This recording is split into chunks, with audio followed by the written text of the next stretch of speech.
Have you ever wondered why some people seem to go through life without forming close friendships? Or maybe you've noticed someone who struggles to connect, despite their best efforts. What really goes on inside the minds of those who don't have friends? Today, we're diving into the fascinating psychology behind this phenomenon, what it means, why it happens, and what can be done about it. First, let's acknowledge something important. Not everyone who is lonely or alone is necessarily unhappy, but for many, lacking friends can serve as a window into deeper psychological patterns, challenges, or even misconceptions about social connection. So, what might be some reasons behind this? One common factor is social anxiety. People with social anxiety often fear judgment or rejection so intensely that they avoid social situations altogether. It's not about a lack of desire for friendship, it's about fear-based barriers that prevent them from reaching out. Another reason is low self-esteem. If someone feels unworthy or believes they'll be rejected, they may withdraw preemptively. This creates a self-fulfilling cycle because they don't reach out, they remain isolated,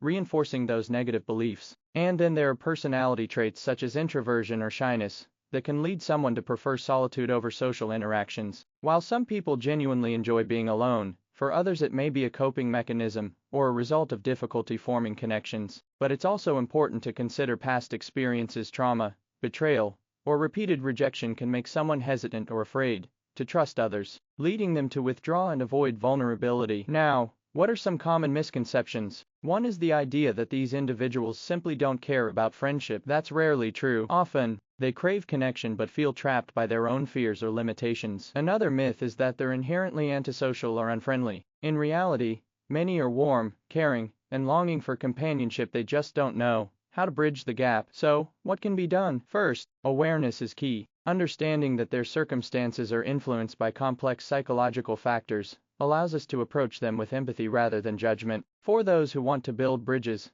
small steps matter. Encouraging them to seek support from mental health professionals if needed can make a significant difference. Therapy can help address social anxiety, boost self-esteem, and develop social skills. Also, creating safe and accepting environments like community groups, clubs, or online forums can help those who struggle with face-to-face interactions to gradually build confidence and form meaningful connections. Finally, patience is crucial. Building friendships takes time, especially for someone who's been hurt, withdrawn, or anxious. Offering consistent, honest support can open doors that once seemed closed. Remember, behind every person who seems alone is a human being with feelings, hopes, and a longing for connection. Understanding the psychology behind their silence empowers us to be more compassionate, and sometimes, that's all it takes to make a difference. If you know someone who struggles with friendship or social connection, reach out kindly, and without pressure. Sometimes, just an empathetic ear can change everything. And if you're personally dealing with these challenges, consider seeking support. You're not alone, and help is out there. Thank you for watching. If you found this video insightful, please like, share, and subscribe for more educational content.